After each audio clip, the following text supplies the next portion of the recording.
Sejam bem-vindos ao Toque de Bola, um programa que regressa ao passado e recupera as grandes personalidades e histórias do desporto que ajudam a entender a atualidade. Eu sou o Fernando Urbano e, como sempre, tenho a companhia dos meus camaradas Rogério Azevedo e Paulo Cunha. Ora bem, para este programa, que é o programa de 1 de janeiro, o primeiro programa de 2026, propomos fazer aqui um balanço, uma viagem a este primeiro século, a este primeiro quarto de século, das modalidades. No episódio anterior fizemos este exercício no futebol e desta vez propomos sair do relevado e ir para outros desportos também que nos apaixonam a todos. Eu começava até por ti, Paulo, se tivesse que te perguntar, nestes 25 anos, numa perspectiva assim mais macro, que grandes mudanças é que tu viste ocorrer nas modalidades? Olha, Fernando, eu acho que a nível de modalidades, também um bocadinho como acontece no futebol, por exemplo, acho que há uma grande preocupação, cada vez maior, cada vez noto mais essa preocupação, em tornar as modalidades, sejam individuais ou coletivas, cada vez melhores espetáculos televisivos. Repara, por exemplo, a forma como os jogos são filmados, por exemplo, a atenção aos detalhes, e uma questão também que, dou-te aqui, por exemplo, 2 exemplos, no handball e no voleibol, como a mudança de regras também contribui para que o espetáculo seja mais apelativo. Sei lá, no handball, recordo agora, cada vez que há um golo, a equipa que vai defender não tem que forçosamente passar para o meio campo defensivo para que o jogo recomece. A questão no voleibol de que antigamente só quando servias é que podias pontuar, hoje em dia não. Hoje em dia os jogos também são maiores, vão até aos 25, exceção da chamada negra, em que termina nos 15.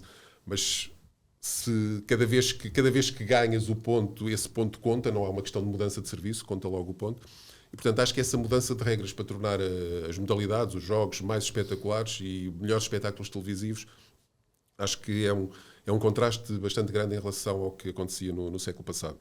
Temos depois também a questão do VAR, que também chegou às modalidades, o que contribui para a verdade desportiva e, portanto, torna sempre os jogos mais verdadeiros. A questão do challenge coach, dos treinadores poderem pedir para que os lances sejam analisados. Até começaram antes do futebol. Não é? Exatamente, sim, o futebol americano, isso, etc. Portanto, mas é algo que neste século ainda se torna mais visível. Diria também a assunção do desporto feminino, que é algo que, se calhar no século passado, tirando os Jogos Olímpicos, mesmo mundiais e europeus, o desporto feminino não era tão valorizado e bem como acontece hoje. Outra questão também é a questão das apostas, que também é uma novidade deste século, para o bem, porque é uma fonte de receitas para as modalidades, para os clubes, para os próprios atletas. Depois tem o lado negro também das apostas que minam a verdade esportiva. E diria também que hoje em dia, a forma como em tempo real nós temos acessos, e os treinadores, muitos treinadores que nem sequer estão nos bancos, estão já noutros locais dos pavilhões, por exemplo, que é a análise de dados em tempo real dos adversários, da própria equipa, e acho que são tudo, até a própria questão dos pisos onde se praticam as modalidades, não é? Hoje em dia joga-se handball e futsal em pisos que favorecem o espetáculo televisivo, não já naquele taco escuro de antigamente. E, como te dizia, essa questão dos dados também me parece muito importante, a análise de dados em tempo real, muitas vezes. Essa questão de focas nos dados é curioso, porque eu também, quando estávamos a fazer também um pouco um exercício para este programa, se tivesse que resumir, podia escolher, obviamente, podemos escolher aqui determinados Jogos Olímpicos, podia falar, por exemplo, dos Jogos Olímpicos de 2008, para mim, acho que é uma mudança, uma viragem, até por questões políticas, porque foi a afirmação da China, não é? Para a China que conhecemos hoje. Mas há um dado que é muito, para mim, que é muito interessante e que eu gosto disto e gostava de partilhar, que é a forma como os ingleses em 96, nos Jogos Olímpicos de Atlanta, foram 36º no medalheiro, portanto, tiveram piores resultados que o Cazaquistão.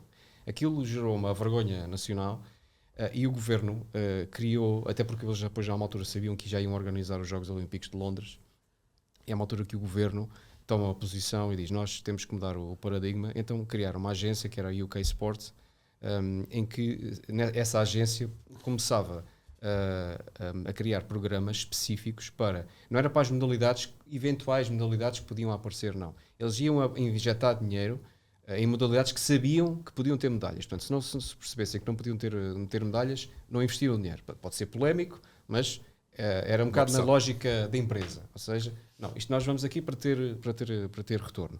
E a verdade é que, e o que é que eles fizeram? Ciência de dados, começaram a apostar, foram buscar tipos que às vezes andavam meio perdidos em alguns clubes de futebol, que na altura na Premier League ainda nem se usava muito isso, e começaram a reunir uma data de cientistas de dados, pessoas que nem entendiam muito bem sobre o desporto.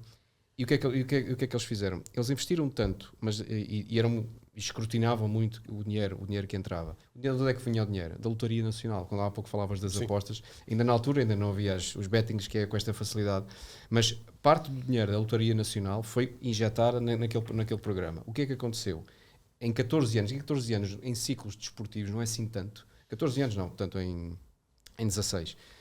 O que acontece? A Inglaterra passa de 36º para terceiro no nível, ficou-se apenas atrás, portanto em 2012 ficou apenas atrás dos Estados Unidos e da China. E depois em 2016 fica em segundo, apenas atrás a nível de medalhas de ouro, atrás da China, atrás dos Estados Unidos, perdão, à frente da China. O que é que quer dizer com isto?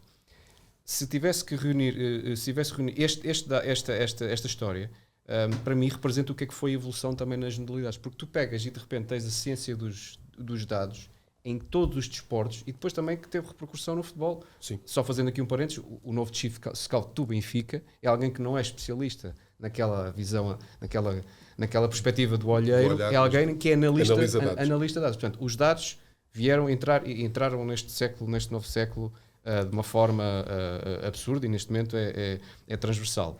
A nível de personalidades, o que é que tu destacarias, Rogério, do ponto de vista nacional? Porque também estamos a falar, e obviamente que temos que falar em olímpicos, não é? Sim. Não, o top para mim, se me dessem a mim a escolher entre ser campeão do mundo de futebol ou medalhado de ouro olímpico, escolheria sempre ser medalhado de ouro olímpico, embora seja obviamente uma escolha sempre subjetiva. Dentro disso, este quarto século tivemos 4 medalhados olímpicos de ouro. Nelson Évora, triplo salto, Pedro Pichardo, triplo salto, Yuri Leitão e Rui Oliveira em ciclismo de pista. É obviamente uma escolha sempre subjetiva, quem é que nós apostaríamos, quem é que não apostaríamos, são tudo diferentes. Nelson Évora foi o primeiro português a ganhar uma medalha de ouro no atletismo, numa disciplina técnica. Pedro Pichardo foi o primeiro português a ganhar uma medalha de ouro sendo um atleta naturalizado. Yuri Leitão e Rui Oliveira foram os primeiros medalhados de ouro olímpicos fora do atletismo. Portanto, cada um tem a sua valência positiva nesta questão toda. Eu, sendo completamente justo, terei que dizer que Pedro Pichardo será para mim o melhor, porque ganhou ouro e prata numa modalidade completamente individual. Yuri Leitão e Rui Oliveira foi uma modalidade, não diria coletiva, mas uma espécie de estafeta quase, e por isso acho que escolheria Pedro Pichardo, embora seja completamente difícil de ser concreto e dizer não, este foi o melhor, este não foi o melhor. Há atletas, e dou um exemplo agora recente, João Almeida no Tour de France, não é Jogos Olímpicos, na Vuelta, não é? Sim, na Vuelta e depois mais tarde também no Tour fez-nos recordar. Sim, se ele não tivesse caído no Tour, não sei onde é que mas esse promete. A nível internacional, e se tivéssemos que, é muito difícil fazer aqui uma escolha dos grandes nomes, mas sei que fizeste uma seleção e vamos lá, top 5 deste primeiro quarto século. Escolher o meu, escolho o Usain Bolt, atletismo, Tadej Pogačar, ciclismo, LeBron James, basquete, Michael Phelps, natação, e depois os 3 ases de ouro do ténis mundial, Roger Federer, Rafa Nadal e Djokovic.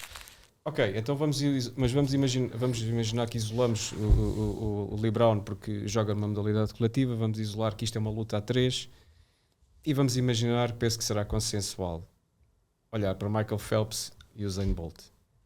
Michael Phelps, Usain Bolt, para ti, quem foi o melhor? Eu não me importava de ficar com o pior currículo, mas escolheria o Michael Phelps. Eu também sou um bocadinho da opinião do Rogério quando ele diz que preferia ganhar uma medalha olímpica, nos Jogos Olímpicos, obviamente, do que um campeonato do mundo de futebol. Eu só não preferia ganhar uma medalha olímpica de futebol a um campeonato do mundo. Claro. Mas tirando o futebol, também sou da opinião dele. Se lembra o que é que se o futebol Ok, Guardiola ganhou. Sim, mas é um mundo à parte, não... É um mundo mesmo à parte. Aliás, normalmente às vezes nem fica nas mesmas cidades, é deslocado, não tem... não é a mesma coisa. Eu escolheria o Phelps, como poderia também escolher o Bolt, mas prefiro meter um bocadinho de água. Assim, estamos a falar de 23 medalhas de ouro, 3 de prata, 2 de bronze. Primeiros Jogos Olímpicos em Sydney, 2000, com 15 anos, e os últimos no Rio de Janeiro, 2016, com 31. E eu lembro-me de ver sobretudo, sei lá, eu lembro de ver tudo, mas mais se calhar no Rio, onde ele depois bate mesmo o recorde de atleta com mais medalhas. No Rio ou na piscina? Por acaso foi na piscina, mas também podia ser no Rio, com ele não se calhar não se haveria tivesse problema. corrido contra, ele era capaz de ganhar. Aliás, nunca viste os tubarões, às vezes também vão aos rios, portanto não era por aí. Mas lembro-me de estar a torcer por ele, admito, estava a torcer porque ele batesse o recorde, e a sensação de facilidade com que ele ganhava, estamos a falar como em quaisquer Jogos Olímpicos, a diferença de centésimos, milésimos, portanto, tudo atletas enormes, e ele saía da água, passado se calhar 15 minutos ia nadar outra vez outra prova, outra eliminatória, e tudo com uma naturalidade que nós estávamos a acompanhar na televisão, agora com aquela forma de perceber onde é que vai aquela linha imaginária, e ele chegava sempre à frente, é incrível. E depois tem o outro lado, que depois ele também confessou depois disso, não é? Ele dizia que era um tubarão e que sentia o cheiro a sangue na água, e de facto era isso que acontecia. Mas por outro lado, ele depois admite, depois do Rio, que teve as questões da saúde mental que também o afetaram. Ele diz inclusive que não queria dar parte fraco ao admitir que tinha esses problemas, e admitiu mesmo que houve alturas em que pensou em que não queria continuar a viver. Portanto, tem o extremo da glória e depois daquele lado que ninguém sequer suspeitaria, certo. não é? E portanto levantou também estas questões da saúde mental, que são cada vez mais importantes. A tua opinião é um bocadinho diferente, não é? É um bocadinho diferente. Escolher entre Claro. Phelps ou Bolt é como escolher Ronaldo ou Messi, Sim, ou claro. coisa assim do género. É um bocadinho o gosto de cada um. Eu escolho o Usain Bolt, se calhar em primeiro lugar, porque sou um fã incondicional de atletismo, natação também, mas sobretudo de atletismo, e depois porque Michael Phelps ganhou 23 medalhas de ouro, como tu disseste, mas tinha 100 mariposa, 200 mariposa, 200 livros, 200 estilos, 400 estilos, 4 por 200 estilos, 4 por 100 estilos, 4 por 200 livros, 4 por 100 livros. Ou seja, tinha uma panóplia de possibilidades que Bolt não tinha. Mas já tens o fogo do Phelps, já não é mau. Exatamente. Phelps, em teoria, poderia ter ganho 39 medalhas de ouro, 36 medalhas de ouro, se nos 4 Jogos Olímpicos de top, em que ele esteve top, ganhasse todas estas provas. Ganhou 23, apenas 23. Bolt, em 3 Jogos Olímpicos, 8, 12 e 16, ganhou 8 de 9 medalhas de ouro potenciais, falhou apenas os 100 metros em 2012.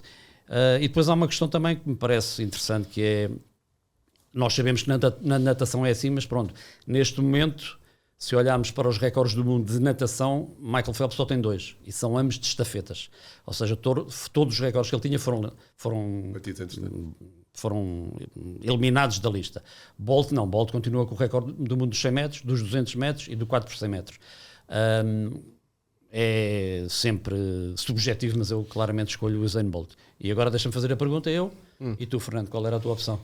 Eu também, atenção que eu gosto tanto de natação como de corrida, como vocês sabem, mas eu também iria para o Bolt por várias razões. Primeiro, eu acho que se tivesse que definir quem seria, diz-me um atleta que te tenha deixado completamente de boca aberta, que nunca tenhas visto algo do género, é o Usain Bolt.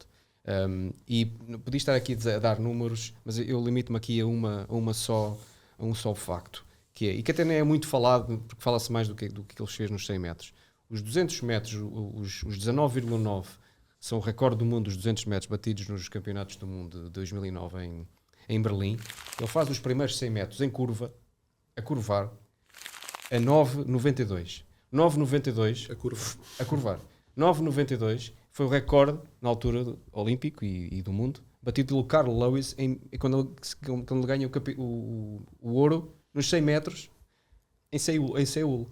Portanto, e aquele tipo faz a curvar 9,92, portanto, baixa dos 100. Obviamente que aquilo depois deu-lhe a energia e a explosão para fazer os 100 metros seguintes em 9,27. Isso é absurdo. Ele desafia completamente a natureza. Porque, aliás, a altura que ele tem, ele dava, nos 100 metros, ele dava 41 passadas, quando Sabes a média. Desculpa interromper, sabes que eu também estive agora pegando nisso que eu Sim. não dá para fazer. Ele tem ou tinha uma diferença de pernas de 15 milímetros, ou seja, a perna esquerda era mais curta. E se calhar, imagino eu, imaginando-me a correr numa pista, a curvar para a esquerda, como é esta, se calhar dá jeito de ter uma perna esquerda levemente mais curta. Nunca tinha Não sei que tenha usado alguma palmilha, às vezes. Nunca também tinha pode pensado. usar. Não, mas eu nunca tinha pensado nesse detalhe. Mas o que é absurdo é ele a curvar, fazer uma velocidade Sim, com aquela altura. Com aquela altura. Porque depois ele, lá está, por ser de pernas tão altas, ele não precisava dar tantas passadas. Não dando tantas passadas e economiza energia. E isso depois, cada passada que ele dá, vai sempre ganhando, digamos, vantagem aos outros. Por isso é que eles nunca começava a prova. Ele até o deixava, os outros iam na frente. Acho que ele fazia depois- de propósito, quase, não é? Não, Só não, para mas dar- era não mesmo tinha. a questão de... Sim, era o poder da aceleração, não é? Os mais baixos correm A para biomecânica, é rápido, uma sim. questão de biomecânica. A questão é que ele depois... Até entrar em velocidade cruzada. Mas depois a outra questão também, há pouco falavas da questão mental, é que reza a lenda que ele nos treinos muitas vezes não era do melhor nos treinos, mas depois quando chegava às provas, ele tinha uma capacidade mental que estava claramente acima de todos os outros. Por isso, a minha escolha será para o Usain Bolt e dificilmente, acho eu, tal como nós dizemos, dificilmente veremos outra vez um Ronaldo e um Messi, eu acho que dificilmente veremos alguém na velocidade como ele. E Rogério, a nível nacional, há pouco falaste daqueles nomes, mas não falaste de propósito daquele que acabou por ser o Papa Medalhas, o Papa Títulos. Não? Em termos nacionais, eu primeiro, quando começámos a ver, pensei em termos um bocadinho internacionais. E eu confesso que, não sabe, eu tenho o telefone do Usain Bolt, tenho o telefone do Pogacar, tenho o telefone do LeBron James, tenho o telefone do Michael Phelps, tenho o telefone dos 3 ases do ténis mundial.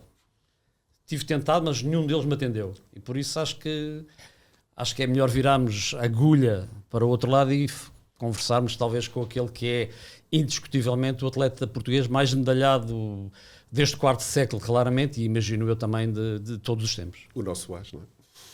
É isso mesmo. Fernando Pimenta. Fernando Pimenta, muito obrigado por ter aceitado o convite de participar no Toque de Bola. Antes de mais, onde é que o encontramos neste momento? Neste momento estou em Ponte Lima, mas estou em Ponte Lima, hoje até devia estar em estágio. Estou em Ponte Lima porque pronto, também quero ter uma parte de pai presente. Fernando, estás em Ponte Lima e eu perguntava-te o seguinte: preferias regressar a Londres 2012 ou a Tóquio 2021? Qual era 8 de agosto de 2012 ou 3 de agosto de 2021? O que é que marca mais? Puderam mesmo entre a espada e a parede. Sinceramente foram 2 marcos muito, muito, muito importantes na minha história e no meu percurso até aos dias de hoje. As 2 medalhas olímpicas. 2012 foi muito especial por ter sido a primeira medalha nos Jogos Olímpicos, muito, muito perto da medalha de ouro, por umas milésimas muito pequeninhas e muito magrinhas que não fomos campeões olímpicos, eu e o meu colega Emanuel. E pronto, e nesse ano infelizmente fomos, ou felizmente porque fomos medalha, mas infelizmente fomos a única medalha da comitiva olímpica em Londres. E pronto, e 2021 também é muito especial por tudo aquilo que passámos no ano de 2020, um ano muito complicado, muito agitado, com muitas incógnitas. Não sabíamos se havia Jogos Olímpicos, quais eram os moldes que os Jogos Olímpicos iam se desenrolar. Tivemos muitos constrangimentos na última fase de preparação lá no Japão, porque estávamos muito condicionados ao espaço de treino, ou seja, ali também essa fase de preparação foi bastante dura em termos também mentais, e pronto, e sem dúvida que essa são fases distintas e diferentes, e é difícil conseguir estar a dizer qual é que é um momento mais importante dentro destes 2. Fernando, em 2012 perderam o ouro por 53 centésimos. Ainda tens pesadelos com esse meio segundo? Não tenho. Na altura ficámos super felizes por termos sido medalha e termos conquistado a medalha de prata para Portugal. Por outro lado, ficámos, como é óbvio, ali um bocadito, não digo frustrados, mas com sabor agridoce por não termos conseguido a medalha de ouro por essa pequena margem, que é uma margem de erro às vezes fatal, e pronto, e neste caso não conseguimos o ouro por essa margenzinha mínima. Conseguimos conquistar, e acho que isso é o que tem que ficar, é a conquista da medalha de prata. Mas pronto, não tive qualquer tipo de pesadelos, sabíamos que se calhar, lá está, hoje em dia, se tivéssemos dado, ou se tivéssemos acelerado o caiaque 5 metros antes, em vez de ter subido nos últimos 200 metros, se tivesse sido se calhar aos 200 e nos últimos 250, se calhar tinha dado, ou se calhar não tinha dado e tínhamos perdido para o terceiro lugar. Depende um bocado, mas os Cs no desporto são bastante complicados.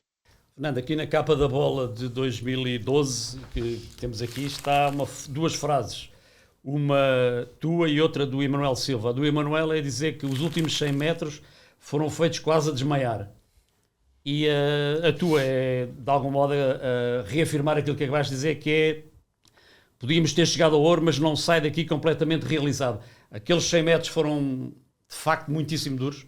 Sim, em qualquer prova com esta distância, ou mesmo até nos 500 metros, são os últimos 100 metros, são os metros onde se ganha e perde, e se pode ganhar alguma coisa, mas também se pode perder muito.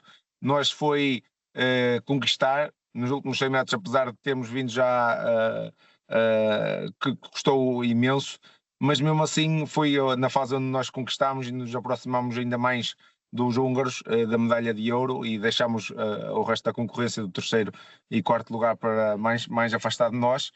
Mas sem dúvida que foi uma fase, os últimos 100 metros são sempre os metros do sacrifício total. Fernando, nós estamos habituados, e o grande público está sempre habituado a lidar com grandes nomes do desporto, mas depois há coisas que depois o grande público não está tão a par, e que acho que ainda merece dar ainda mais ênfase àquilo que vocês fazem. Em 2012 recebeste de bolsa 25 mil euros, e em 2021 uma bolsa de 20 mil. Isto dá 3 mil euros em média por ano. O que é que isto representa também a nível da proporção entre aquilo que atletas como vocês são e criam e produzem, e depois aquilo que é também o reconhecimento nesta variante, nesta parte mais concreta? Eu acho que em termos de bolsas, eu acho que os valores são menos do que isso. Estamos a falar que na altura estaremos a falar de 1.300 e picos euros o nível de medalhado mensalmente, ou seja, 12 meses. Estaremos ali a falar se calhar para os 16 mil euros, e hoje em dia se calhar um pouco mais, que há uns anos atrás houve aí um upgrade nesse apoio. É assim, nós sabíamos, ou pelo menos devíamos ter um bocadinho a noção do que é que representa isto da alta competição. A alta competição, e nos moldes que eu faço, de saúde não dá nada, é uma coisa que única e simplesmente destrói o nosso corpo diariamente, porque levamos o nosso corpo várias vezes ao limite semanalmente, e isso, se não for assim, também não conseguimos ter o efeito do treino depois nas competições, não conseguimos chegar às competições e ter, lá está, as boas sensações, se não passarmos pelas más sensações durante o treino. Em termos mentais, também há atletas que depois acabam por entrar em burnout, em depressões, tudo mais. Hoje em dia fala-se muito também dessa parte da saúde mental. É uma profissão ainda não muito reconhecida. Se calhar temos que aprimorar um pouco mais as nossas políticas para que sejam profissões reconhecidas como um jogador de futebol profissional, e ter, se calhar, também um estatuto assim condizente, porque em outros países é isso que acontece. Existem diferentes fatores e diferentes formas de apoio durante e pós-carreira, e acho que isso era muito importante para nós atletas, porque isso acaba por ser também um reconhecimento de Portugal e dos portugueses. Há quem se questione e bem, acho que toda a gente se deve questionar o que é que ganha Portugal em ter atletas de alta competição. Ganha muito mais do que as medalhas. As medalhas, neste caso, é algo até bastante redutor, como é óbvio, para a maioria dos portugueses e principalmente para aqueles que vibram com o desporto e que são digamos, pessoas que gostam de ouvir o hino, que respeitam a nossa bandeira. Uma conquista de um atleta em termos internacionais representa muito, é um símbolo de orgulho e de grande disciplina, de muita resiliência, ou seja, também um grande exemplo.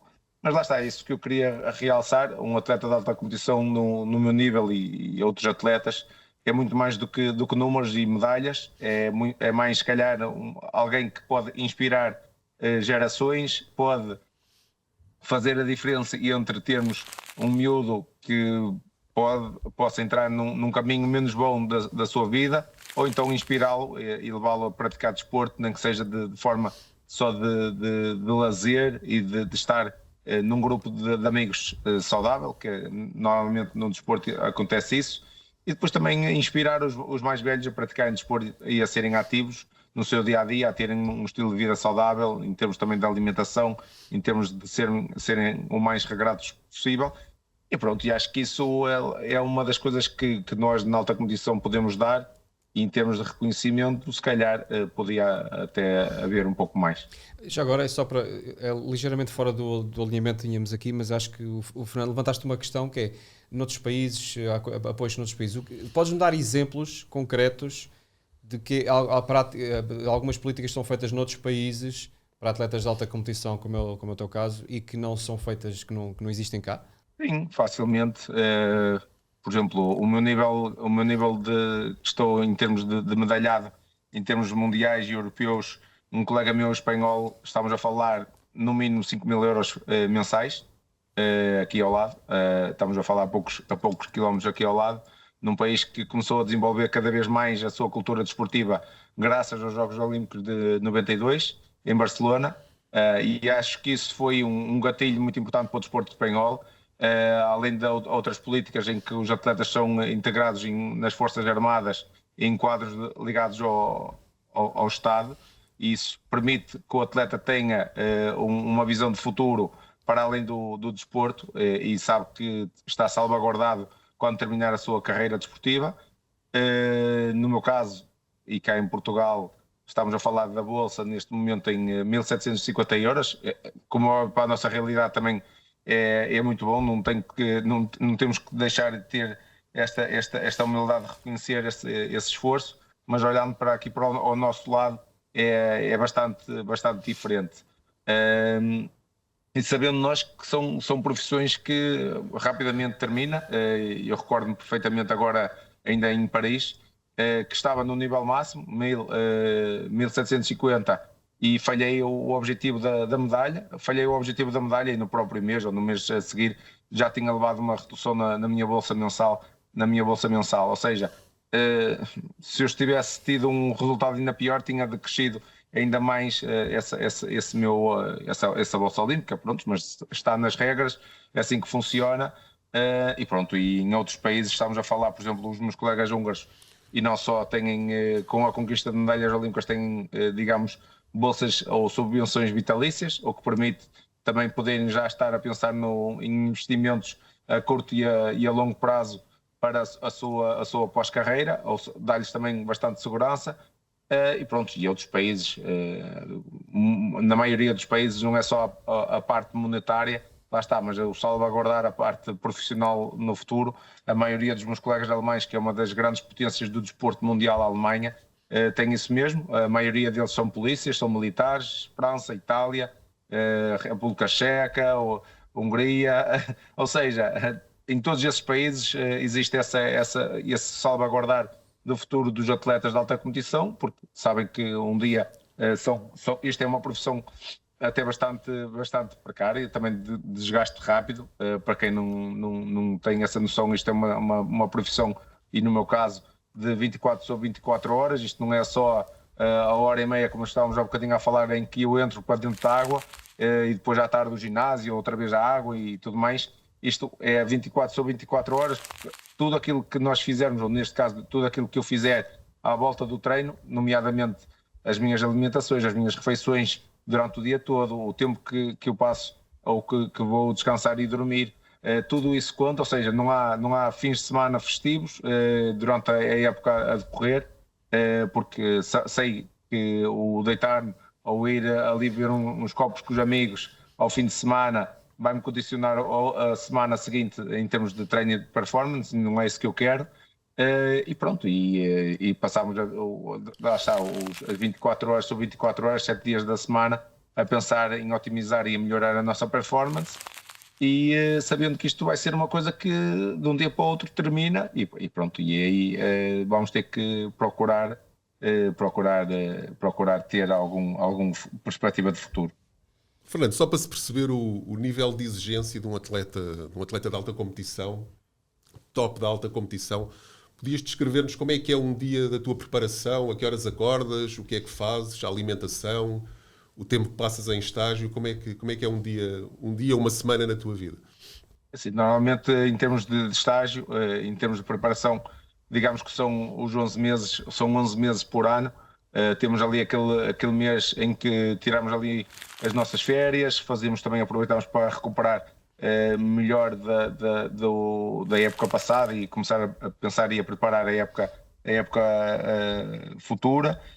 Depois basicamente são 200, no meu caso são aproximadamente 250 dias em estágio, e o porquê dos estágios para procurarmos as condições ideais para a prática da modalidade, para procurarmos ter as condições ideais também para termos um melhoramento de performance. Como no outro dia estavam a dizer, alguém me dizia, mas eu acho que tu fazes estágios a mais. Eu também acho que faço estágios a mais. Também gostava muito de passar mais noites em casa com a minha família, com os meus 2 filhos, com a minha mulher, mas infelizmente as condições para a prática da canoagem é preciso ser... é diferente se calhar de outras modalidades. Eu não consigo treinar num rio em que, por exemplo, aqui em Ponte Lima, nesta fase, faço 9 km/h contra a corrente e depois venho a favor da corrente e venho a 17 km/h. Isso para a performance e para a sensibilidade que eu necessito ter numa prova de 500 e de 1000 metros condiciona muito, além do perigo, do risco de lesão. Ou seja, eu se quiser conseguir ter o nível muito idêntico durante todo o treino, tenho que procurar já águas o mais tranquilas possível, o mais paradas possível, como óbvio, com o vento, algumas das vezes, porque nas competições também isso pode acontecer, mas as correntes, como falei anteriormente, isso não acontece, porque a maioria das pistas são em lagos artificiais, ou seja, não há água a mover-se. E pronto, infelizmente necessito fazer esses mesmos estágios, por mais que me custe, e cada vez custa-me mais sair de casa por causa dos meus filhotes, tem que ser feito. Depois, em termos de rotina de treino, depende um bocadinho da fase da época. Normalmente temos a quarta-feira à tarde livre e o domingo à tarde. O resto dos dias, de manhã e de tarde, treinamos. Fazemos entre 2 e 4 sessões de treino diárias. 2 nos dias em que temos a tarde livre. No domingo normalmente é só um treino mais até de recuperação ativa, para nos ajudar a limpar o corpo, para depois na segunda-feira conseguirmos estar bem para atingirmos um bom nível. E pronto, e depois fazemos desde a própria canoagem, bastantes treinos de canoagem ou no caiaque. Depois fazemos bastante corrida, ciclismo, BTT, ou bicicleta também indoor, fazemos ginásio, natação, ou seja, é uma modalidade que tem outras componentes sem ser só canoagem. Se formos só a somar os quilómetros da canoagem, já dava uma boa média. Esta semana passada fizemos só numa semana em caiaque quase 200 quilómetros. Ou seja, fora a corrida, fora o tempo em ginásio e na bicicleta. Ou seja, é bastante tempo, e isso pronto, é a nossa forma de trabalhar. Sabemos que é a única forma de nos levar ao sucesso, é só mesmo assim. E depois, em termos alimentares, eu tento fazer uma alimentação o mais regrada possível, tentar variar e ser... Não só, lá está, eu gosto tanto gosto de carne como gosto de peixe. Normalmente os atletas têm muito o lado de olhar para a parte da carne e às vezes até brincamos com isso, que o peixe não puxa a carroça, mas também temos que ter essa noção de que o nosso corpo também exige não só a carne, mas também temos uma alimentação e uma dieta bastante variada e regrada. E pronto, e normalmente é isso. Acho que já fiquei um bocadinho... Sempre no mínimo 8 horas de sono ou mais do que 8 horas de sono para recuperar? Menos de 8 horas de sono é mau.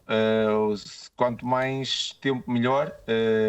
Se conseguir aproximar-me das 9 horas, melhor. E muitas das vezes, quando é possível, aquela cestazinha a seguir ao almoço, melhor ainda. Aqueles 20, 30, 40 minutos a seguir ao almoço, melhor ainda, para depois no treino da tarde estar um bocadinho mais fresco. Voltando um bocadinho aos Jogos Olímpicos, mas deixando os 2012 e os 2021 e chegando aos intermédios de 2016, foi marcante, foi traumatizante aquela história das folhas das árvores? É uma história ou um problema que marca a tua carreira ou não?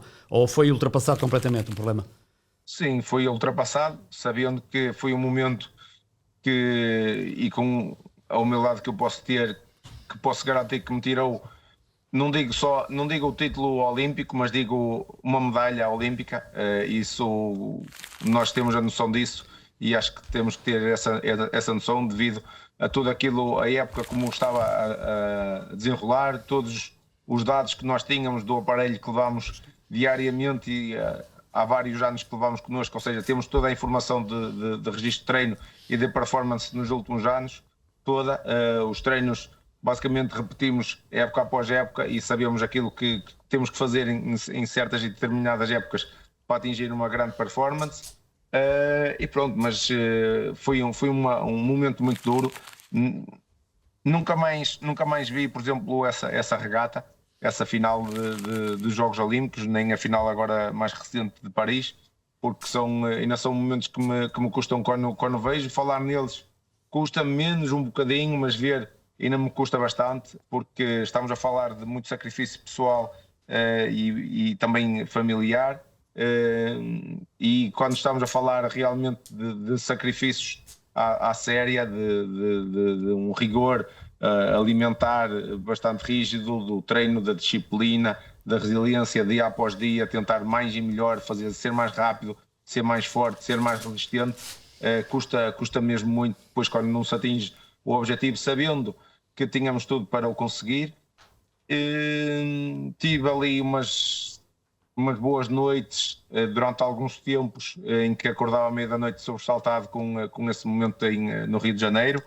Tive também algumas fases em que eu ia fazer algumas palestras ou alguns podcasts ou algumas entrevistas e infelizmente as pessoas do outro lado ainda conseguiam tentar fazer chacota com esse momento das algas e eu avisava logo. A minha primeira resposta era: se for para continuar com esse tipo de argumentos ou se for para brincar com algo que se passou comigo e que mexeu muito comigo, que me deitou muito abaixo, que esteve muito perto de me fazer desistir da canoagem, vou-me já embora, porque realmente algo que me marcou muito. Por outro lado, também me fortaleceu, porque assim, é um resultado menos bom, ou um resultado que eu não consegui e que estava ali muito perto de eu conseguir, mas por outro lado a vida continua. Não perdi um braço, não perdi uma perna, não perdi a minha vida, ou seja, continuei a ter esta possibilidade de lutar por resultados ao mais alto nível para Portugal e pelos portugueses.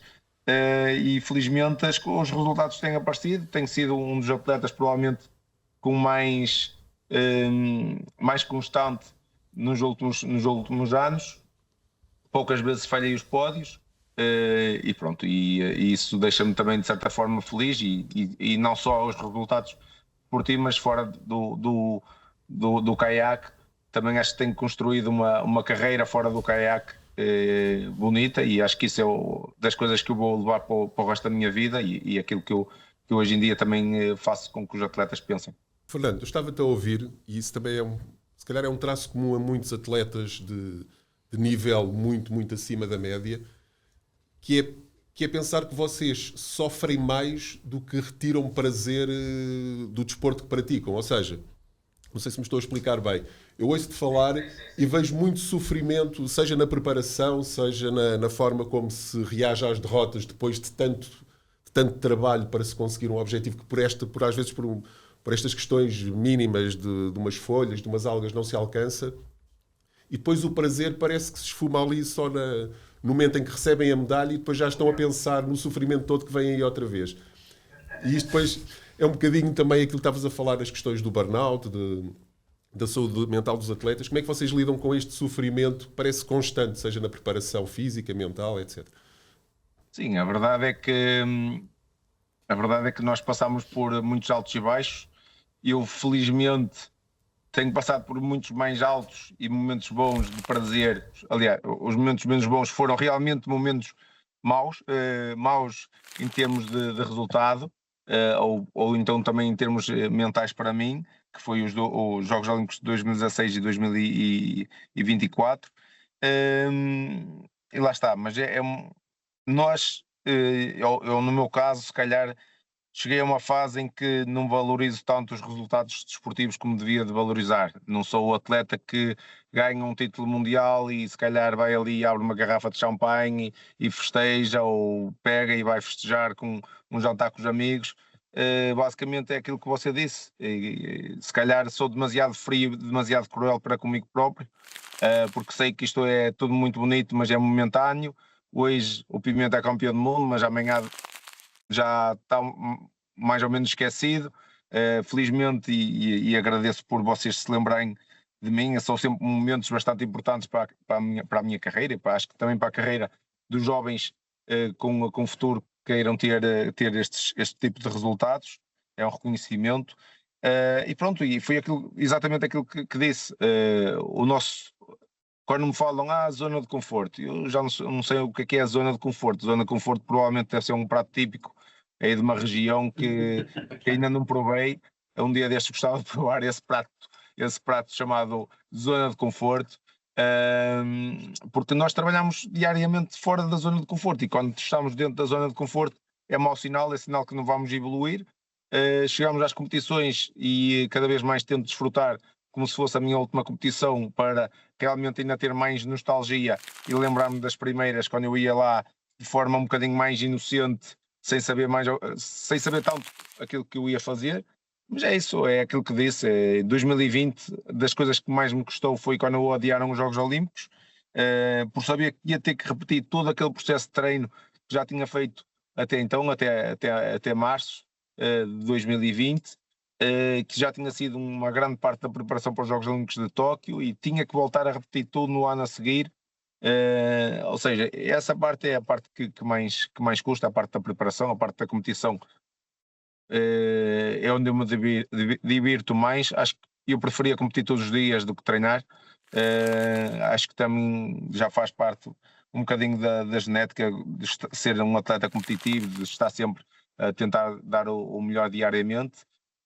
E pronto, e depois é aquilo, subimos ao pódio, se possível cantamos a portuguesa e com muito orgulho, vemos a nossa bandeira a subir ao mais alto patamar, e depois descemos do pódio, tiramos a medalha, metemos ao bolso e está feito, bem à próxima. E às vezes é um bocadinho isso, nós também não valorizarmos esses momentos. Fernando, mas a verdade é que, e ouvindo falar, e ficamos ainda com mais certezas, a propósito do que também um dia disseste, que eu física e mentalmente sou dos atletas mais fortes à face da Terra. Isto leva-nos a uma questão que tem a ver com, de facto, com a capacidade de permanente resistência e perante e a forma como se vence a adversidade. É legítimo colocarmos um paralelo. És mais Ronaldo do que Messi? O Messi, eu acho que é um talento nato. Eu sou muito Ronaldo. Para quem gosta e quem não gosta, sou muito Ronaldo, porque sou o primeiro. Olho para os portugueses, quer sejam atletas, quer sejam personalidades, e acho que nós portugueses, para este cantinho do mundo, somos, e muitas das coisas, os melhores do mundo, e tenho que ter orgulho nisso mesmo, nas marcas portuguesas que avançam por esse mundo fora, nos atletas portugueses que conquistam resultados em todo lado. Mas acho que sim, é muito à base, e aquilo que nós vemos hoje em dia do Ronaldo é treino, trabalho, recuperação, treino, muita persistência, claro que tem os seus defeitos, mas todos nós temos. Acho que muita gente não deve ter espelhos em casa para ver os seus próprios defeitos, só consegue reconhecer os defeitos nos outros. Mas pronto, é bom que também tenhamos alguns defeitos, porque é sempre sinal que temos alguma coisa para melhorar, pelo menos à vista dos olhos dos outros. E pronto, e aí é quando somos sempre alvo de crítica fácil, e aí também é bom termos a crítica, porque conseguimos filtrar e devemos filtrar qual é que é uma crítica construtiva e destrutiva, e pronto, e a partir daí abraçar aquilo que nós achamos mais pertinente. Fernando, nós na preparação da entrevista eu estive a fazer algumas pesquisas, tal como o Fernando e o Paulo, e há um número que a gente não chegou a acordo. Fala-se muito em entrevistas e tudo. Quantas medalhas é que tem o Fernando Pimenta? E o número que aparece sempre é cerca de 160. Há um número exato ou não? Assim, há um número exato, depende das condições que nós tivemos a contabilizar. Em termos de competições internacionais totais e globais, são 157, mas depois, se formos só, estou a falar também em competições em que sou convidado e que são provas internacionais fora de Portugal continental, provas que já têm algum nível competitivo, são 157. Se formos a falar só em provas organizadas pela Federação Internacional e a Federação Europeia, já são menos, mas não são muitas menos. Por isso, 150 medalhas aproximadamente. O que é que, falámos há pouquinho no Ronaldo, o que é que chegará primeiro? As 200 medalhas ou os 1000 golos do Ronaldo? Falta-lhe 40 e qualquer coisa. Sim. Vai ser ela por ela. Acho que vai ser ela por ela. É quem der a parte fraca primeiro, é o que vai, não sei, vai ser difícil. Acho que as duas coisas são possíveis, têm as suas exigências. Temos que ver também qual é que é a média de golos anual do Ronaldo, a minha média de medalhas internacionais por ano, e pronto, e tentar jogar um bocadinho por aí. Fernando, antes dessas medalhas todas, houve um primeiro dia. Como é que o Fernando começou a praticar canoagem? Como é que normalmente os miúdos querem jogar futebol? Querem qualquer coisa com bolas, futebol, basquete, handball? Como é que o Fernando foi parar à canoagem? Bem, eu literalmente nesse campo sou completamente diferente. Nunca tive grande interesse, sinceramente, por jogar futebol. Nunca tive grande interesse até por modalidades que sejam demasiado coletivas, ou seja, que dependemos sempre dos nossos colegas para atingir um resultado, e nomeadamente os desportos com bola. Foi mais até em termos de desportos individuais. Pratiquei durante muito tempo natação, ou seja, se eu soubesse nadar, flutuava; se não soubesse, ia ao fundo, brincando um bocadinho com a situação. E na canoagem acontece isso mesmo, o porquê de ser, se calhar, um bocadinho mais virado para o individual, porque aí é onde nós nos colocamos realmente à prova, onde todo o nosso esforço e o nosso trabalho vem à tona e aparece. E se nós comprometermos o nosso trabalho e o nosso desempenho durante os dias de treino, nas competições acaba também por ser colocado em causa o resultado, não é? Enquanto, se calhar, se nós tivermos um dia menos bom no meio de uma equipa de grandes talentos e de grandes jogadores, se calhar até passamos ali um bocadinho despercebidos, ok? Se calhar não somos o homem de jogo, se calhar fomos o jogador mais fraco, mas mesmo assim se calhar o resultado foi positivo e avançámos ou conquistámos um título. Enquanto no individual basta tremermos um bocadinho a perna, como costumamos dizer, e somos logo ultrapassados. Basta olhar para o lado e estarmos um bocadinho desatentos e já fomos logo ultrapassados. E isto tudo começou no verão de 2001, aqui em Ponte Lima, nas férias escolares, a ocupação do tempo livre, os 2 meses de férias escolares passei aqui no Rio Lima. Não era de longe o atleta com mais potencial e mais talentoso para a modalidade, mas se calhar o nível de persistência e de resiliência que já tinha nessa altura veio a transformar-se naquilo que conquistei até os dias de hoje. Fernando, como é hábito, nós temos aqui, quando temos um convidado, nós temos aqui sempre uma pequena surpresa, que é nós mostramos uma foto, vocês não podem ver e não podes ver, mas quer que adivinhes esta foto, Rogério. Fernando, é uma foto, eu julgo com 4, 5 anos, portanto, terá sido por volta de 2021, 2022, não sei bem. em que estás tu e mais 2 medalhados olímpicos de Portugal. E a gente dava-te algumas hipóteses para acertar quem são os outros 2. Se conseguires, fazes perguntas, a gente eventualmente depois vamos-te dando pistas. Quem são os outros medalhados olímpicos que aqui estão nesta foto? 2021-22. Ora bem, há a probabilidade de ser onde? Espera aí, deixa-me puxar aqui a cassete. Eu não sei se é exatamente 22. Eu calculo que seja por aí, mas não tenho a certeza. Qualquer coisa por aí. É eu, a Rosa Mota e o Carlos Lopes. Não, nenhum dos dois.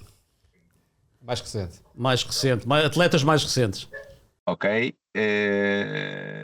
Nelson Évora, Pichardo e a Telma Monteiro. Aqui estão eles. Fácil. Que papel é que também tem desempenhado treinadores, o clube?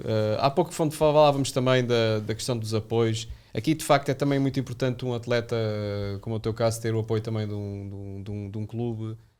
Consegues situar-nos nesse aspecto? Sim. Eu acho que hoje em dia os clubes grandes, neste caso o Sport Lisboa e o Benfica, têm um papel muito importante na alta competição e no apoio dos atletas. Um papel muito, muito importante. Acho que às vezes nós olhamos isto muito como a clubite, com aquela coisa da clubite, mas eu acredito que se não fosse um Benfica, um Sporting, um Porto, em algumas modalidades, mas neste caso no Benfica, que é um dos clubes mais ecléticos do país, ou o mais eclético do país, que nós não íamos ter tantos resultados e tantos atletas internacionais como temos hoje em dia nas modalidades individuais. Porque sem dúvida que o apoio e primeiro podemos representar um clube dito dos grandes dá-nos um outro, digamos, estatuto, dá-nos uma outra visibilidade que até aí não tínhamos, se calhar com os mesmos resultados que íamos conquistando, e eu notei muito isso, que já tinha tido uma medalha de prata nos Jogos Olímpicos quando foi para o Benfica, e quando foi para o Benfica foi completamente diferente em termos de visibilidade. Depois o próprio apoio, porque dá-nos um apoio e um suporte extra, quer em termos também das condições que são possíveis, em termos também, também em termos monetários, não é aquilo que às vezes muita gente pensa que temos uma vida de jogador de bola, porque se tivéssemos uma vida de jogador de bola já tinha mandado fazer a casa, nem olhava para trás, nem pedia orçamento, se calhar, e andámos, como se costuma dizer, a esmiuçar e a tentar negociar tudo e mais alguma coisa, porque muitas vezes confunde-se alta competição com futebol, muito as modalidades com o futebol, infelizmente acontece muito isso, e pronto, e sem dúvida que o Benfica teve e tem tido um papel muito importante, primeiro porque depois também me apoiam, e mesmo em momentos menos bons, por exemplo em 2021, 2024, agora após os Jogos Olímpicos, continuaram a acreditar em mim, e isso acho que me dá uma garantia mínima, pelo menos nos próximos 4 anos de futuro e de perspectiva para eu continuar a lutar ainda por mais e melhores resultados. E lá está, e às vezes temos de ter essa noção que se não fosse se calhar um Benfica, não tínhamos tantos atletas profissionais no nosso país, e se não tivéssemos os nossos atletas poder estar única e simplesmente focados no treino e no seu desempenho, iam ter que procurar ter uma segunda vida, uma segunda forma de ter outros meios financeiros. Ou seja, eu neste momento dedico-me única e simplesmente ao treino, como já falámos, treino 2 a 4 vezes por dia.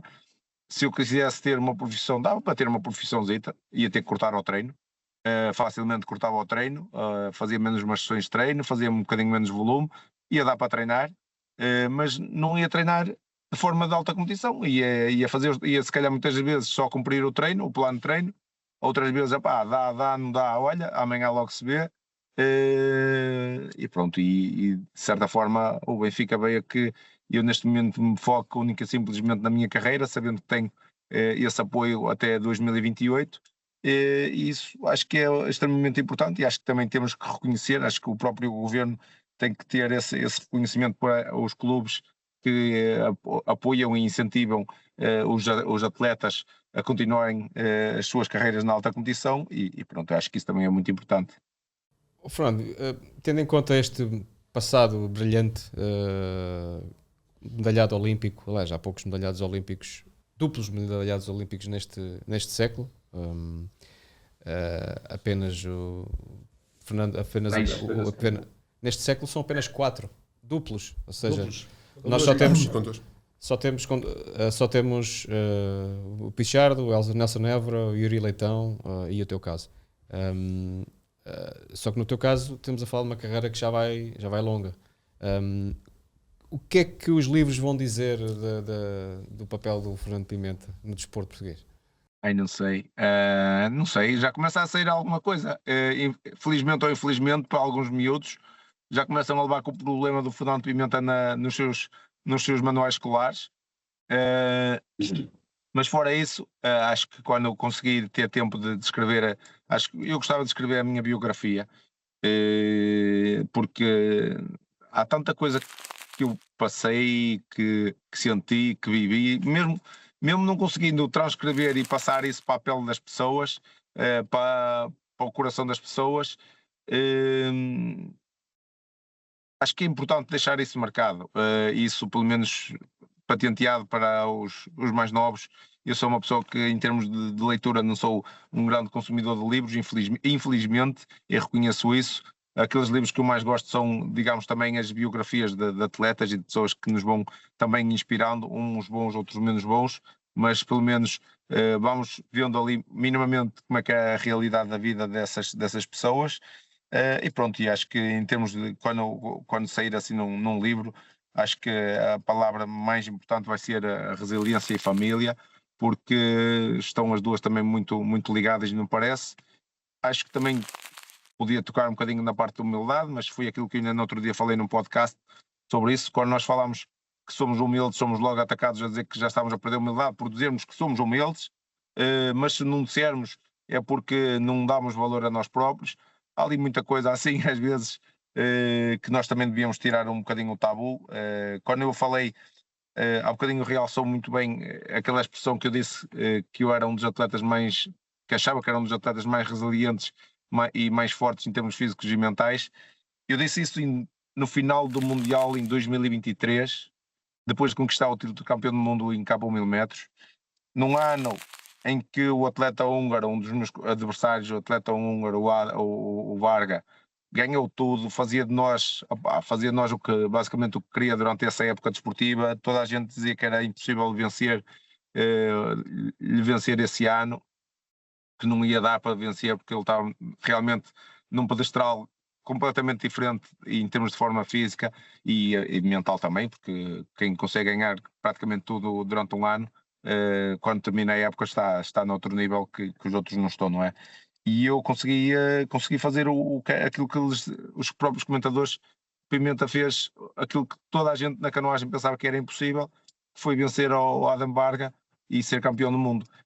E depois de passar por vários altos e baixos, por muitas das vezes não ter sequer os apoios necessários, nós vamos muitas das vezes para fazer estágios, nem sequer massagista ou um fisioterapeuta levamos, muitas das vezes temos que alugar Airbnbs o mais barato possível, cozinhar as nossas refeições ou ficar em dormitórios universitários para poder poupar ainda mais, poder às vezes ir mais um ou outro atleta.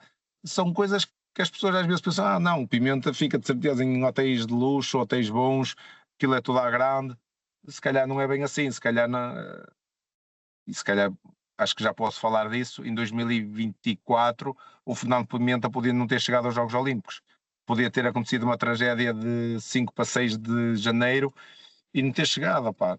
Nós alugámos um apartamento para poder fazer um estágio e durante essa noite, enquanto nós dormíamos, entrou um ou vários indivíduos no apartamento e assaltaram-nos o apartamento, ou seja, eu se tivesse acordado à meia da noite e tivesse, muito provavelmente ia reagir, conhecendo-me como conhecia, reagir, e as coisas se calhar podiam ter descambado e se calhar não tinha chegado aos Jogos Olímpicos. E enquanto nós vimos depois outros atletas de outros países a ter realmente as Estavam ao teste 5 estrelas e vocês estavam no Airbnb, numa zona mais perigosa. Frio, com janelas que não fechavam e pronto, opa, mas lá está, é tentar gerir ao máximo os recursos que temos para conseguirmos atingir a melhor performance possível, mas são coisas lá está, que acontecem e que às vezes condicionam muito. Eu durante uma semana e qualquer coisa, depois pouco conseguia dormir porque estava constantemente em modo vigilante, com medo que voltassem outra vez a entrar, e tinha que estar atento, não é? E isso, claro, que condiciona bastante a nossa performance. Fernando, se tivesse que aconselhar um jovem atleta, além daquelas questões técnicas da forma de se posicionar no caiaque, etc., estas questões da forma como se encara a competição, das questões da saúde mental, a forma como se reage à pressão, se calhar era por aí que ia mais nos conselhos que daria a um jovem atleta hoje em dia. Sim, e não só. Acho que os resultados neste momento é muito importante para termos os apoios, para termos visibilidade, para conquistarmos um espaço na sociedade. Mas depois, acho que também é muito importante o outro lado. Há colegas meus, se calhar com a minha idade, ou mais novos e mais velhos, que quando terminarem a sua carreira até podem ter tido um currículo bonito, generoso, com bastantes medalhas, com títulos, mas acabam por não ter uma coisa, que é a família. E muitos atletas focam-se demasiado nisso. Nós até vemos, e passando um bocadinho se calhar para o futebol, que é um bocadinho um mundo mais complicado, vemos muitos jogadores que andam durante anos sem ter essa estabilidade emocional de uma vida familiar estável, e isso, como óbvio, também afeta depois os resultados e o desempenho desportivo. Eu felizmente consegui ter isso, essa estabilidade ao longo destes últimos anos, e acho que isso também me permitiu. É algo que eu também posso dizer aos mais novos, que devem procurar ter o mais, que se divirtam, mas que também tentem procurar ter essa estabilidade, porque é muito, muito importante. É importante nós chegarmos a casa e temos ali aquela pessoa que nos apoia verdadeiramente, que está connosco praticamente desde o início. Depois, em termos do resto, em termos de saúde mental, que primeiro, que nem sejam demasiado picuinhas, falando assim, um termo, que não sejam demasiado picuinhas, mas também ao mesmo tempo que não se esqueçam desse aspecto mental, porque é um aspecto muito importante, porque pode condicionar muito mais do que o aspecto físico. Muitas das vezes já tive provas em que estava num momento físico brutal, mas em termos mentais se calhar não estava naquela fase de topo, se calhar não acreditava tanto em mim, no resultado que era possível, e o resultado não foi assim tão bom.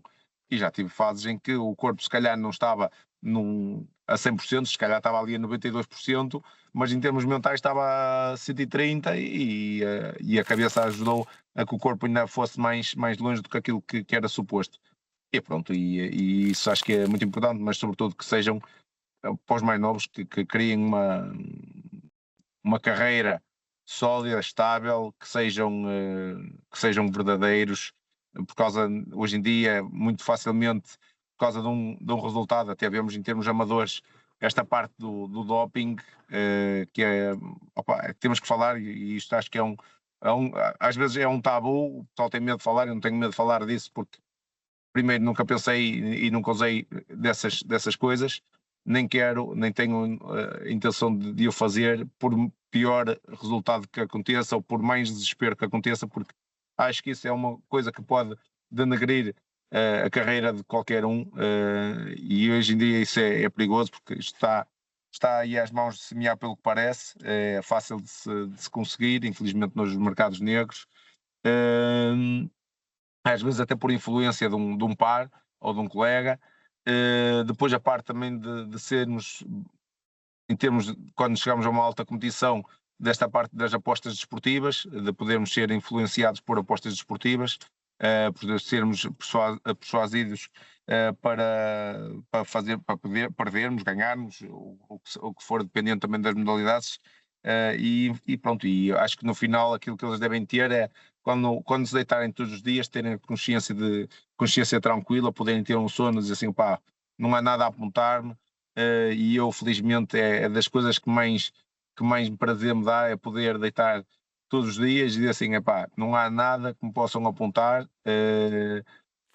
tudo aquilo que eu ganhei com muito esforço, muito mérito meu, se calhar competi e já ganhei ou perdi com atletas batuteiros, digamos, pá, mas cada um tem que pôr a mão na sua consciência, e aos mais novos é que, sinceramente, que desfrutem dos momentos, alguns momentos como se fossem os únicos, mas que sejam aqueles momentos bons, que não sejam os momentos para fazer maldades, para ter os likes, que hoje em dia são também importantes, para ter os likes, mas há troco de fazer uma coisa menos boa. E pronto, acho que é um bocadinho isso também que posso passar às novas gerações. Fernando, obviamente és um dos maiores atletas portugueses de sempre. Se nos reportarmos apenas ao período deste quarto século, 2001-2025, ainda mais. Mas agora deixámos-te aqui um pequeno desafio, que é falares daqueles que serão para ti os maiores atletas internacionais de sempre. E deixamos-te aqui algumas pistas, e eu ia-te mostrar algumas fotografias. Temos Michael Phelps, temos Usain Bolt, temos LeBron James, uma modalidade coletiva, LeBron James. Temos os três ases do ténis, Djokovic, Nadal e Federer. E temos Pogačar. Algum destes para ti é o maior, ou ainda fora deste lote ainda há um acima de todos? É assim, esses são alguns dos nossos expoentes máximos neste momento, até devido à forma como conquistaram as coisas, não é? O Pogačar, da forma como ele ganha as clássicas, os mundiais, parece que torna as coisas parecer muito fáceis. O Bolt, por causa de tudo aquilo que ele, da forma também, com categoria como vencia aquelas provas, muitas vezes disputadas à milésima, ele conseguia quase ganhar por, não digo por segundos, mas lá perto. O Phelps, porque chegava às grandes competições e como os Jogos Olímpicos, e conseguia trazer literalmente um saco de medalhas.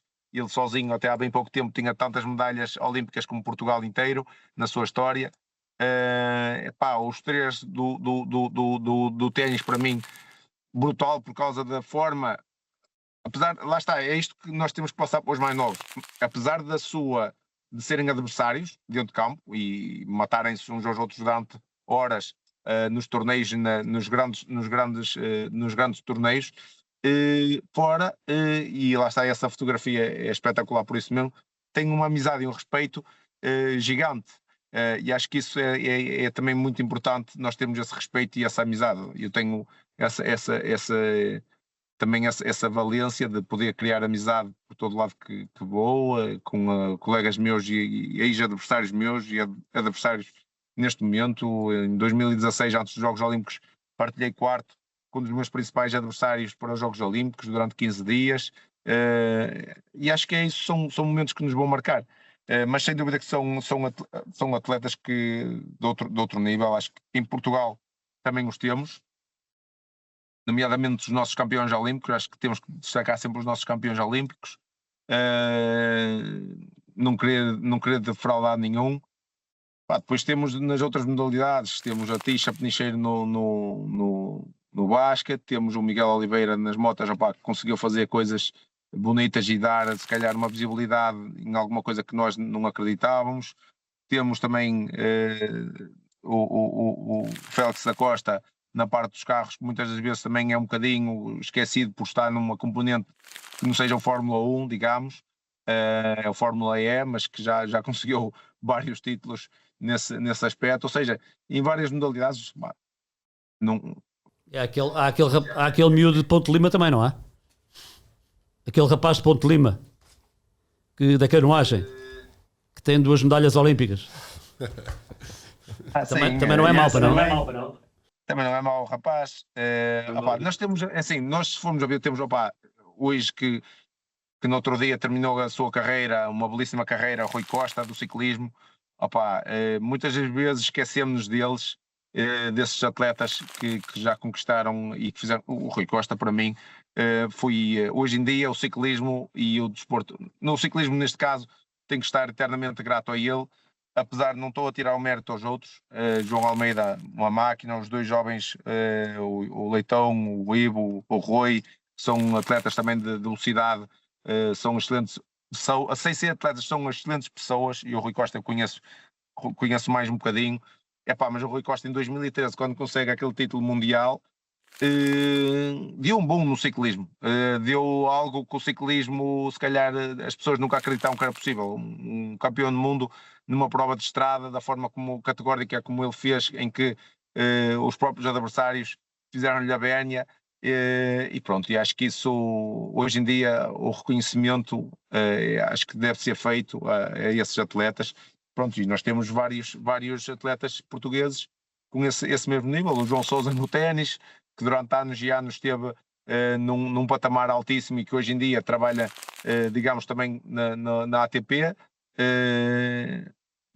Se eles estão lá é por alguma razão, não é porque eles são só bonitos, é porque realmente têm um dom, têm algo diferente. Temos também a Simone Bale, que apareceu se calhar numa altura a falar na saúde mental, e isso acho que foi muito importante para o presente e para o futuro de muitas gerações. Ou desistir a meio de uns Jogos Olímpicos quando podia conquistar medalhas e dizer não, eu vi a morte à frente dos meus olhos e não consigo continuar. Depois teve que se tratar e teve que tratar para voltar e reinventar-se, e agora em Paris voltou às medalhas. Temos esses casos todos, e acho que isso é bastante importante, termos estes ídolos. Ok, Fernando, e cá estaremos, quem sabe se num próximo podcast não voltaremos a falar de mais medalhas e de mais vitórias, e acima de tudo de um discurso um bocadinho mais, ainda mais otimista também, e queremos ver mais prazer também, mas eu sei que para isso vai ter preciso muito sofrimento, e olha, vamos sofrer todos juntos, deste lado também, mas acima de tudo estamos a torcer muito, muito por ti, porque de facto és um grande nome do desporto nacional, e que marcou-se sem dúvida este primeiro quarto século do século XXI. Fernando, muito obrigado por ter estado connosco. Um bom ano para vocês. Igualmente. E cá estaremos a torcer. Grande abraço. Vamos à luta. Obrigado. Um abraço. Obrigado. Bom, e como em todos os episódios, deixamos também uma pergunta para a nossa audiência, que, como é hábito, é feita pelo Rogério Azevedo. Chuta. E a pergunta é: quantas mulheres portuguesas, ao longo de 100 e alguns anos de história olímpica, ganharam medalhas olímpicas, seja de ouro, prata ou bronze? Assim de repente não te ocorre logo. Não respondes? De repente prefiro não arriscar. Ok, então fica para a nossa audiência responder. Podem enviar para o nosso e-mail toquedebola@bola.pt, onde também podem enviar sugestões, o que entender, nas nossas redes sociais também.